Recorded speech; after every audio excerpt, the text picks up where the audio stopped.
Welcome to Uffsides. My name is Matt Ufford. We only have 3 professional football games left this season. We're previewing 2 of them today, Afc Championship Game and the NFC Championship Game. Oh, it's bittersweet. I'm gonna miss you so much, football. We'll always have the puppy bowl. Oh, puppies. What are they? They're doing something different for it this year. Like there's gonna be kitten refs or like there's some snakes in there too. They're just letting. It's like 30 puppies and they throw a running chainsaw. That ain't right. Up first on Sunday is the AFC Championship Game, the New England Patriots at the Denver Broncos. Perhaps you've heard about the quarterbacks before. 2 future Hall of Famers, the best of their generation, Tom Brady, Peyton Manning. Little known fact, somehow these 2 quarterbacks have never actually faced each other. You're not gonna correct that?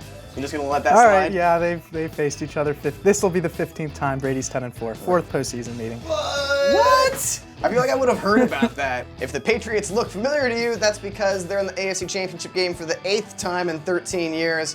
Bill Belichick and Tom Brady, pretty good together. The Patriots over the last 3 games have suddenly become a power running team because they got LeGarrette Blount, and he's now the best running back in the NFL, I guess? What happened? He played 28 snaps last week and carried the ball 24 times, yet Indy couldn't clue in that if he's in the game, he's gonna run the ball this time. On the other side of the ball, the Patriots defense, oh boy. So everybody's hurt, and they've got some replacement level players. It's actually complimentary to call them replacement level players. Like we're talking undrafted free agents.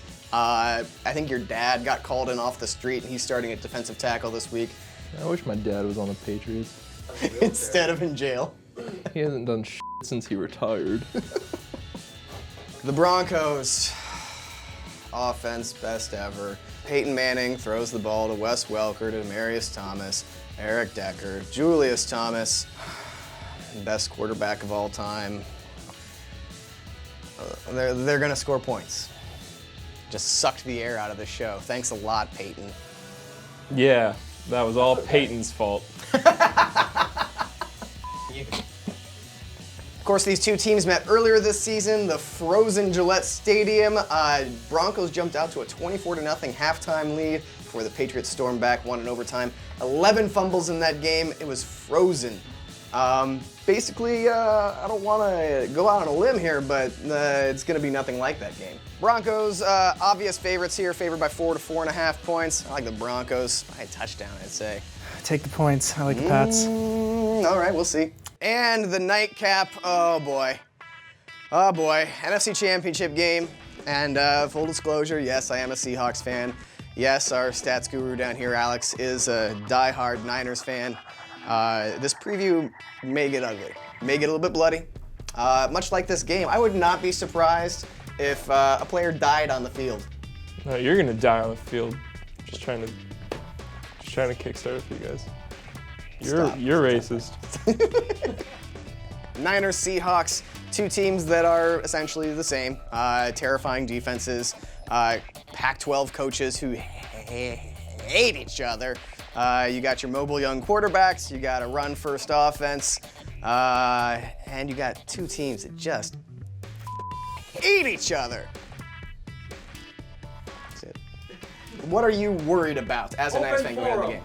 One thing I'll say, Russell Wilson's been pretty mediocre his last 5 games ever since he got his clock cleaned by Navarro Bowman on the first drive of the game in San Francisco. Colin Kaepernick has like the biggest shoe collection since, I was gonna say Carrie Bradshaw, and that's not gonna fly with this audience. Since, Sex in the City shout out! I thought you said Terry Bradshaw for a second. Marshawn Lynch kind of put things on his back last week. 120 yards? 140, I believe. 140 yards. 4,000. 4,000 yards in one game. And in the Niners' last 101 games, they've allowed just 900-yard rushers. Lynch has 4 of them, so he kind of has the Niners number a little bit. What about in their last 102 games? 102 games ago, Julius Jones actually rushed for over 100 in a game I was at Quest. So. Are you f***ing serious? Yeah. If I told you that Pete Carroll or Jim Harbaugh was actually someone who was a serial killer, would you believe me? I mean, I think if Carroll did it, it would be, he's more of your like Charles Manson type. He really believes in his reasoning, and then Harbaugh, it would just be very like cold-blooded. Yeah, and he's just kind of like, I'm good at this. Harbaugh's not gonna get away with murder. No, Carroll will have like 60 dead bodies stacked under his house. Harbaugh will have bloody bodies out front. And he's fine with that. Yeah. He's like, I hit my number. It's actually probably 0. They have killed nobody. Should make it very clear that neither coach is under investigation for any murders that we know of. Nor does Uffsides condone the killing of hookers. Of anyone, really. All right, the line on this game is Seahawks by 3 to 3.5. Ooh, I do not think this is going to be another blowout. Teams as good as the 49ers don't get blown out 3 consecutive times in the same stadium. I don't care if the Seahawks have the home field advantage. 3 to 3.5 points. Even though I'm going to be a homer and pick the Seahawks to win, I'm taking the Niners with those points. This is going to be like a 2-point game. Yeah, I think I agree. But you like the Niners to win, of course. I do like the Niners to win. Yeah. Oh, man, this game, I feel like a kid leading up to Christmas, except like there's a 50% chance that instead of presents, the house gets burned down. So Christmas. So Christmas. Anyway, yeah, there you go. Enjoy the games. We'll see you next week, or maybe the week after that. I don't really know the show schedule. I just show up every day.